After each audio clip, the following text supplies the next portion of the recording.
दोस्तों स्वागत है आप सभी का आपके अपने यूट्यूब चैनल बी ए सेंटर में। यहाँ पर हम लोग पॉलिटिकल साइंस का एक मोस्ट इंपॉर्टेंट क्वेश्चन को समझेंगे कि फ्रांस एवं स्विट्जरलैंड के संविधान का तुलनात्मक अध्ययन कीजिए। इससे पहले जो आपको क्वेश्चन करवाए थे वहाँ पर हम लोग ब्रिटेन और अमेरिका के संविधान का तुलनात्मक अध्ययन कर लिए थे या फिर उसकी विशेषताओं को हम लोग देख लिए थे। ठीक है, हम आपको दो क्वेश्चन करवा रहे हैं, एक फ्रांस और स्विट्जरलैंड से और एक करवाए हैं ब्रिटेन और अमेरिका से। दोनों ही क्वेश्चन पूछेगा, ऐसा नहीं कि एक क्वेश्चन आएगा, दोनों ही क्वेश्चन आएगा। ठीक है, जो 15 नंबर वाला क्वेश्चन आप देखते हैं, 4 क्वेश्चन आपको आंसर देना रहता है, उसमें आपको दोनों ही क्वेश्चन देखने को मिलेगा। अगर आप ये दोनों क्वेश्चन देख करके जाते हैं तो 30 नंबर आप पक्का कर लीजिए, वहाँ से आपको मिल जाएगा। और जितना भी क्वेश्चन हम आपको इंपॉर्टेंट सब बताएं उसका एक प्लेलिस्ट हम बना दें, इसका लिंक आपको डिस्क्रिप्शन में मिल जाएगा, जाके वहाँ से चेक कर लीजिए और तैयारी आप लोग कर लीजिए। साथ में अपने दोस्तों में इसको शेयर भी जरूर कर दीजिएगा। चलिए समझते हैं हम लोग कि फ्रांस और स्विट्जरलैंड के संविधान में क्या अंतर है। ठीक है, दोनों के संविधानों में क्या अंतर देखने को मिलता है। कहा जा रहा है कि फ्रांस और स्विट्जरलैंड दोनों लोकतांत्रिक देश हैं। दोनों क्या है? लोकतांत्रिक देश है। लोकतांत्रिक देश जैसे कि हमारा देश है। ठीक है, जैसे हमारा देश है उसी तरह से वो भी देश है। जैसे हमारे यहाँ पर व्यवस्था चलता है, जैसे हम लोग सरकार को चुन करके बनाते हैं, वहाँ पर भी सरकार को चुन करके बनाया जाता है। इसलिए कहा जा रहा है कि जो दोनों देश है वो लोकतांत्रिक देश है, लेकिन उनकी संवैधानिक व्यवस्था एक दूसरे से काफ़ी भिन्न है। दोनों का जो संवैधानिक व्यवस्था है, हम आपको जब ब्रिटेन और अमेरिका के बारे में पढ़ा रहे थे उस टाइम आपको बताए थे कि दोनों क्या बड़ा देश है, दोनों का संविधान बड़ा है, लेकिन इसके बावजूद दोनों का जो तरीका है संविधान का वो अलग अलग है। जो शासन करने का व्यवस्था है वो अलग अलग है, जो प्रक्रिया है वो अलग अलग। ठीक है, तो यहाँ पर हम लोग वही चीज़ को देख रहे हैं। फ्रांस और स्विट्जरलैंड में जो संविधान का व्यवस्था है उसके हम लोग तुलनात्मक अध्ययन करने वाले हैं। ठीक है, आगे इसमें कहा जा रहा है कि फ्रांस में अर्ध राष्ट्रपति शासन प्रणाली है। जो फ्रांस है वहाँ पर अर्ध राष्ट्रपति शासन प्रणाली है, जबकि स्विट्जरलैंड में संघीय परिषद आधारित सामूहिक कार्यपालिका है।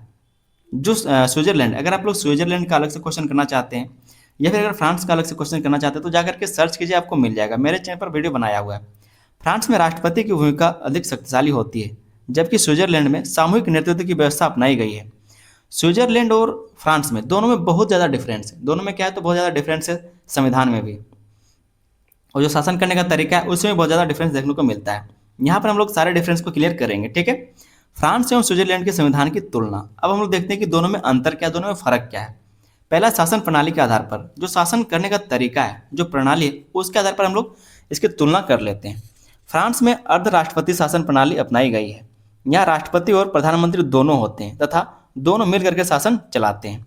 फ्रांस में क्या होता है, यहाँ पर राष्ट्रपति भी देखने को मिलते हैं और प्रधानमंत्री भी देखने को मिलते हैं, और दोनों क्या है तो मिल करके काम करते हैं। ठीक है, दोनों क्या करते हैं, शासन चलाते हैं। स्विट्जरलैंड में सामूहिक कार्यपालिका की व्यवस्था है। स्विट्जरलैंड में क्या है तो सामूहिक कार्यपालिका की व्यवस्था है। यहाँ 7 सदस्यों वाली संघीय परिषद शासन चलाती है। कोई एक व्यक्ति पूरे शासन का प्रमुख नहीं होता, जैसे कि हमारे देश में राष्ट्रपति है, प्रधानमंत्री, लेकिन देश को कौन चलाता है, वो चलाता है प्रधानमंत्री। जैसे कि ब्रिटेन में देश कौन चलाता है, संसद चलाता है, प्रधानमंत्री चलाते हैं। अमेरिका में क्या होता है, देश कौन चलाता है, वो चलाता है राष्ट्रपति। फ्रांस में देश कौन चलाता है, वहाँ पर राष्ट्रपति भी देश चलाता है और प्रधानमंत्री, दोनों का क्या है तो मिलीजुली सरकार चलता है। लेकिन जो हम लोग अगर स्विट्जरलैंड का बात करें तो स्विट्जरलैंड में कोई एक व्यक्ति राष्ट्रपति या फिर प्रधानमंत्री नहीं होता, बल्कि वहाँ पर एक समूह होता है। ठीक है, एक कमेटी होता है और कमेटी के द्वारा क्या है तो सारे निर्णय लिए जाते हैं देश के लिए। तो यहाँ पर एक आधार पर एक अंतर आपको देखने को मिलता है, जो फ्रांस का शासन व्यवस्था है और जो स्विट्जरलैंड का शासन व्यवस्था है। ठीक है, तो शासन प्रणाली के आधार पर आपने इस चीज़ को समझ लिया, दोनों का तुलना समझ लिया। अब दूसरा हम देखते हैं कार्यपालिका के आधार पर। जो कार्यपालिका है उसके आधार पर दोनों में क्या अंतर देखने को मिलता है। फ्रांस में राष्ट्रपति कार्यपालिका सबसे शक्तिशाली व्यक्ति होता है। जो राष्ट्रपति है, ठीक है, वो कार्यपालिका का सबसे ज़्यादा शक्तिशाली व्यक्ति होता है। आप देखते भी होंगे कि जो फ्रांस में अधिकतर जो प्रचलित होते हैं वो कौन है, राष्ट्रपति हैं। जबकि बात क्या है वहाँ पर तो जो प्रधानमंत्री वो भी देश चलाते हैं। प्रधानमंत्री और राष्ट्रपति दोनों मिल करके देश चलाते हैं, लेकिन अधिकतर जो कह सकते हैं जो शक्ति है या फिर जो काम काज है वो कौन करता है, राष्ट्रपति ही करता है। तो फ्रांस में राष्ट्रपति कार्यपालिका का सबसे शक्तिशाली व्यक्ति होता है। वह प्रधानमंत्री की नियुक्ति करता है तथा राष्ट्रीय संकट के समय विशेष शक्तियों का प्रयोग कर सकता है। अगर देश में कोई संकट आए तो सबसे ज़्यादा जो शक्ति है वो किसके पास चला जाएगा, वो चला जाएगा राष्ट्रपति के पास। ठीक है, तो मोटा मोटी अगर हम लोग बात करें तो वहाँ पर शासन व्यवस्था तो दोनों चलाता है, प्रधानमंत्री भी और राष्ट्रपति भी, लेकिन जो ज़्यादा शक्ति है, जो ज़्यादा प्रचलित है, जो अगुवाई करने वाला, नेतृत्व करने वाला, वो कौन है, वहाँ का राष्ट्रपति होता है। स्विट्जरलैंड में कार्यपालिका 7 सदस्यों की संघीय परिषद होती है। वहाँ पर क्या होता है, जो स्विट्जरलैंड देश है, यहाँ पर कैसे कार्यपालिका चलता है तो यहाँ पर 7 लोगों का एक समूह होता है और वही सब कुछ देखरेख करता है। सभी सदस्य समान अधिकार रखते हैं और मिल करके निर्णय लेते हैं। वहाँ किसी एक व्यक्ति का प्रभुत्व नहीं होता। यहाँ पर कोई भी राष्ट्रपति, कोई भी मंत्री या फिर कोई भी प्रधानमंत्री नहीं होता, बल्कि एक कह सकते हैं कि समूह होता है, उसके द्वारा स्विट्जरलैंड में पूरे देश को चलाया जाता है। तो कार्यपालिका के आधार पर आपने अंतर को समझ लिया। आगे हम लोग देखते हैं यहाँ पर राष्ट्रपति की स्थिति के आधार पर। राष्ट्रपति की स्थिति के आधार पर फ्रांस का राष्ट्रपति बहुत शक्तिशाली होता है। उसका जनता के बीच भी विशेष महत्व होता है और वह देश की राजनीति को प्रभावित करता है। जिस तरह से हमारे देश में प्रधानमंत्री है, राष्ट्रपति भी है, लेकिन देश कौन चलाता है? वो चलाते हैं प्रधानमंत्री। उसी तरह से जो फ्रांस है, वहाँ पर राष्ट्रपति भी है, प्रधानमंत्री भी है, लेकिन देश चलाने का जो जिम्मेदारी है वो ज़्यादा किसका है? राष्ट्रपति का है। आप जब टीवी में देखते होंगे तभी आप राष्ट्रपति को देखते होंगे। आप कह सकते हैं जब कोई न्यूज़ वायरल होगा या फिर किसी के बारे में बात होगा, देश के बारे में कोई बात करना होगा, विदेश के बारे में कोई बात करना होगा, तो कौन करेगा? राष्ट्रपति बात करेगा। जबकि देश कैसे चलता है वहाँ पर? तो दोनों चलता है, राष्ट्रपति भी काम करते हैं, प्रधानमंत्री भी काम करते हैं। हालांकि जो प्रधानमंत्री का नियुक्ति वो भी राष्ट्रपति के द्वारा ही किया जाता है। हमारे देश में थोड़ा सा क्या है तो अलग है। आगे हम लोग स्विट्जरलैंड के बारे में देख लेते हैं कि राष्ट्रपति का स्थिति यहाँ पर कैसा है।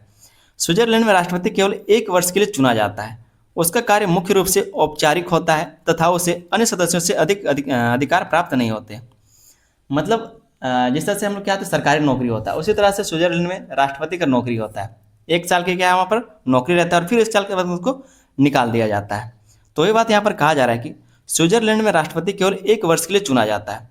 उसका कार्य मुख्य रूप से औपचारिक होता है, मतलब जो फॉर्मली होता है बस वही, तथा उसे अन्य सदस्यों से अधिक अधिकार प्राप्त नहीं होते। जो भी वहाँ के 7 सदस्य हैं उससे ज़्यादा उसको अलग से कह सकते हैं कि जो शक्ति वो प्राप्त नहीं होता। मतलब सिर्फ काम करने के लिए आता है, काम होता है चला जाता है। देश कौन चलाता है? वही जो 7 लोगों का समूह होता है वो चलाते हैं। ठीक है, चौथा पॉइंट हम यहाँ पर देख लेते हैं, वो है लोकतंत्र के आधार पर। अब दोनों का लोकतंत्र व्यवस्था कैसा है, फ्रांस का और स्विट्जरलैंड का। फ्रांस में मुख्य रूप से प्रातिनिधिक लोकतंत्र है। जनता अपने प्रतिनिधियों का चुनाव करती है और वे शासन चलाते हैं।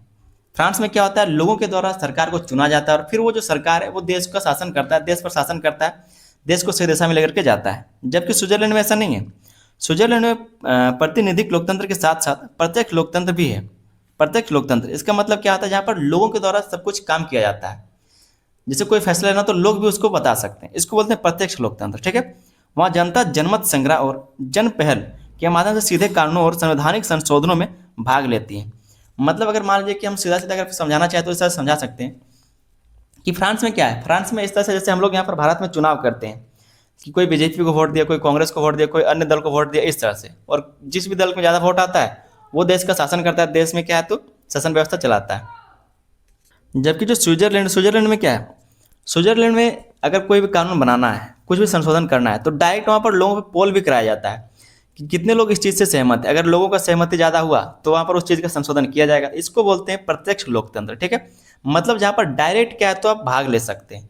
हमने क्या किया, डायरेक्ट एक कह सकते हैं कि एक लोग को चुन लिया, राष्ट्रपति को, एक प्रधानमंत्री। राष्ट्रपति तो हम लोग चुनते नहीं, प्रधानमंत्री को हमने चुन लिया, बस हमारा काम खत्म। लेकिन स्विट्जरलैंड में ऐसा नहीं है। स्विट्जरलैंड में डायरेक्ट आप भाग ले सकते हैं कि किस तरह से संशोधन किया जाना चाहिए, कानून किस तरह से बनाना चाहिए, इस तरह से। उसको बोलते हैं प्रत्यक्ष लोकतंत्र। तो ये अंतर देखने को मिलता है दोनों में, लोकतंत्र के आधार पर अंतर देखने को मिलता है। अगला जो अंतर हम लोग देखते हुए है संघीय व्यवस्था के आधार पर। फ्रांस परंपरागत रूप से अधिक एकात्मक प्रकृति वाला देश रहा है, जहाँ केंद्रीय सरकार अधिक शक्तिशाली है। जैसे कि हमारा देश या फिर कोई भी देश मान लीजिए जहाँ पर राष्ट्रपति या फिर प्रधानमंत्री शासन करता है, तो ये बात कहा जाए जो क्या है, परंपरागत रूप से अधिक एकात्मक प्रकृति वाला देश है। मतलब प्रवृत्ति मतलब कैरेक्टर वाला देश है, जहाँ केंद्रीय सरकार अधिक शक्तिशाली है। स्विट्जरलैंड एक संघीय राज्य है। यहाँ केंद्र और कैंटन मतलब जो राज्य हैं दोनों के अधिकार संविधान द्वारा निर्धारित है तथा कैंटनों को पर्याप्त स्वायत्तता प्राप्त है।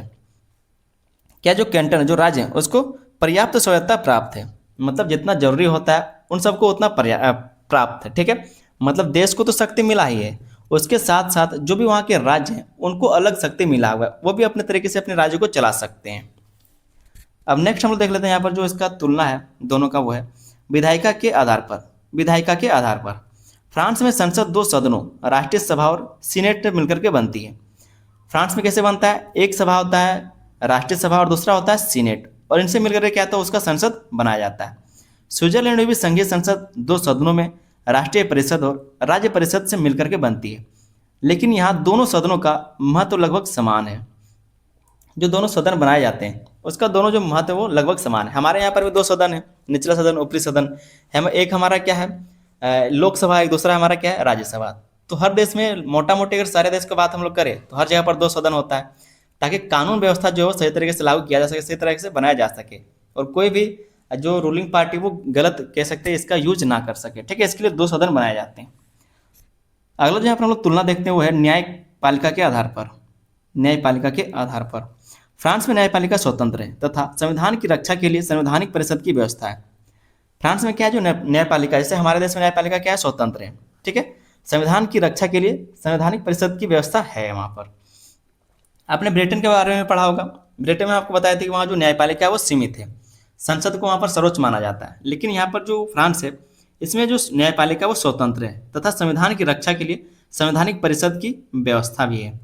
स्विट्जरलैंड में भी न्यायपालिका स्वतंत्र है, लेकिन वहाँ प्रत्यक्ष लोकतंत्र के कारण जनता की भूमिका भी संवैधानिक व्यवस्था में महत्वपूर्ण होती है।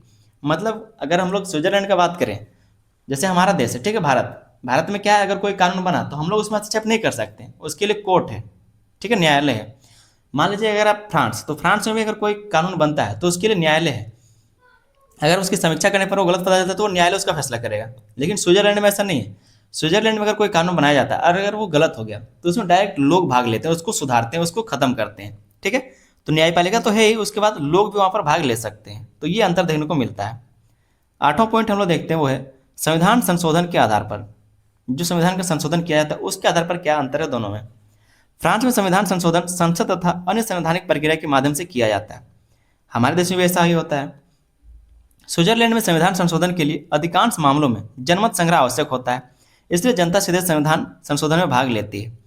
फ्रांस में क्या होता है, जैसे हमारे देश में होता है, हम लोग क्या करते हैं, या फिर जो सरकार है वो क्या करता है, अगर संविधान में कुछ संशोधन करना है या फिर कोई कानून नया बनाना है तो उसके लिए क्या है, तो कोई बिल लाएगा, बिल पास करवाना पड़ेगा संसद से, लोकसभा से या फिर राज्यसभा से। ठीक है, उसके बाद अगर उसमें कोई त्रुटि पाया जाता है तो उसके लिए न्यायालय है। यहाँ पर यह बात कहा जा रहा है कि जो फ्रांस में संविधान संशोधन है वो कैसे किया जाता है, संसद के द्वारा किया जाता है, जो संवैधानिक प्रक्रिया उसके द्वारा किया जाता है। लेकिन जो स्विट्जरलैंड है वहाँ पर जो संविधान संशोधन है वो किसके द्वारा किया जाता है, लोगों के द्वारा, लोगों के जनमत के द्वारा। मतलब जनमत मतलब होता है लोगों का मत, ठीक है, जन का मत। तो स्विट्जरलैंड के जितने भी लोग हैं उनसे राय लिया जाता है कि क्या ये कानून लागू किया जाना चाहिए। ठीक है, इस तरह से। तो यहाँ पर जनता सीधे संविधान संशोधन में भाग लेती है। ठीक है, तो ये अंतर देखने को मिलता है फ्रांस और स्विट्जरलैंड के संविधान में। 9 जो यहाँ पर हम लोग पॉइंट देखेंगे वो है राजनीतिक व्यवस्था के आधार पर। दोनों का जो राजनीतिक व्यवस्था उसके आधार पर भी अंतर देखने को मिलता है। फ्रांस में राजनीतिक दलों की भूमिका अधिक महत्वपूर्ण होती है और सरकार का गठन दलीय राजनीति के आधार पर होता है। दलीय राजनीति, ठीक है, जो दल होते हैं देश में तो बहुत सारे दल होते हैं, तो उस आधार पर यहाँ पर क्या है, तो जो राजनीति दलीय राजनीति का आधार पर होता है जो सरकार का गठन है। स्विट्जरलैंड में विभिन्न राजनीतिक दल मिलकर के संघीय परिषद में कार्य करते हैं। जो अलग अलग दल हैं वो मिलकर के संघीय परिषद क्या है, वो 7 लोगों का समूह वहाँ पर कार्य करते हैं। वहाँ सहयोग और सहमति की राजनीति को अधिक महत्व दिया जाता है। तो जितने दल हैं उस हिसाब से वहाँ पर लोगों को चुन करके और वहाँ पर समूह को रखा जाता है। ऐसा नहीं कि कोई राष्ट्रपति को बना दिया या फिर प्रधानमंत्री को बना दिया। तो ये यहाँ पर अंतर देखने को मिलता है राजनीतिक व्यवस्था के आधार पर। फ्रांस में क्या होता है, जो राजनीतिक दल है उसकी भूमिका अधिक होती है। जैसे मान लीजिए कोई बीजेपी या फिर कांग्रेस को, तो यहाँ पर कांग्रेस भी जीत सकता है या फिर बीजेपी जीत सकती है, तो दोनों में से कोई एक का सरकार बनेगा। लेकिन स्विट्जरलैंड में ऐसा नहीं है, वहाँ पर राजनीतिक दल तो है ही, ठीक है, लेकिन उसके बावजूद भी हर राजनीतिक दल का एक एक लोग होता है, या फिर सारे क्या करते हैं मिलजुल करके उस जो संघीय परिषद है उन लोगों का, उन समूहों का क्या करते हैं निर्माण करते हैं, और वही पूरे देश को चलाने का काम करता है। फिर ये अंतर देखने को मिलता है। 10वां पॉइंट हम देखते हुए नागरिक भागीदारी के आधार पर। नागरिक भागीदारी, फ्रांस में नागरिक इतने भागीदार नहीं होते जितना स्विट्जरलैंड में लोग लेते हैं। फ्रांस में नागरिक मुख्य रूप से चुनाव के माध्यम से शासन में भाग लेते हैं, जैसे हमारे देश में होता है, सिर्फ चुनाव हम लोग करते हैं, उसके बाद हम लोग शासन व्यवस्था में फिर भाग नहीं लेते हैं। लेकिन स्विट्जरलैंड में ऐसा नहीं है। स्विट्जरलैंड में नागरिक चुनाव के साथ साथ जनमत संग्रह और जन पहल के माध्यम से भी सीधे शासन और कानून निर्माण में भाग लेते हैं। इसलिए वह नागरिक भागीदारी से अधिक महत्व मानी जाती है। जो नागरिक भागीदारी उसको अधिक महत्व माना जाता है।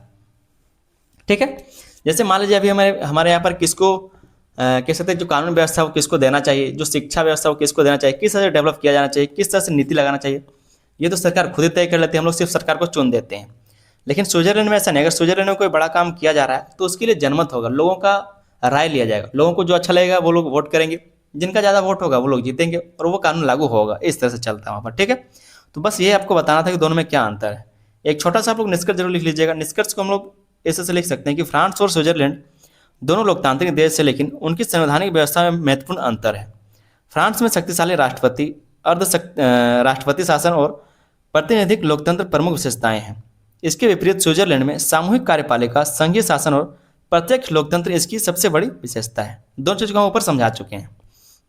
इसलिए कहा जा सकता है कि फ्रांस का संविधान शक्तिशाली कार्यपालिका पर आधारित है, जबकि स्विट्जरलैंड का संविधान जनता की प्रत्यक्ष भागीदारी और सामूहिक नेतृत्व पर आधारित है। तो इससे क्या करेंगे, आप एक छोटा सा निष्कर्ष जरूर लिख लीजिएगा। उम्मीद करते हैं क्वेश्चन का आंसर को समझ में आया होगा। जो दोनों क्वेश्चन हम करवाएं, चाहे ब्रिटेन और अमेरिका का क्वेश्चन हो या फिर फ्रांस और स्विट्जरलैंड का, दोनों ही क्वेश्चन पूछा जाएगा और दोनों 15 नंबर के लिए आएगा। ठीक है, तो उम्मीद करते हैं क्वेश्चन का आंसर समझ में आया होगा। और 30 नंबर के लिए आप लोग इसको कंफर्म कर लीजिए और चैनल पर नए तो आप लोग चैनल को सब्सक्राइब कर लीजिए। वीडियो को लाइक करके अपने दोस्तों में इसको शेयर भी जरूर कर देना है। आप लोग के लिए एक प्लेलिस्ट बनाया जिसका लिंक डिस्क्रिप्शन में, तो जाकर वहाँ से आप लोग तैयारी कर सकते हैं। साथ में इसको अपने दोस्तों में शेयर भी जरूर कर दीजिएगा। मिलते हैं हम लोग किसी अगले वीडियो में, तब तक के लिए धन्यवाद। जय हिंद।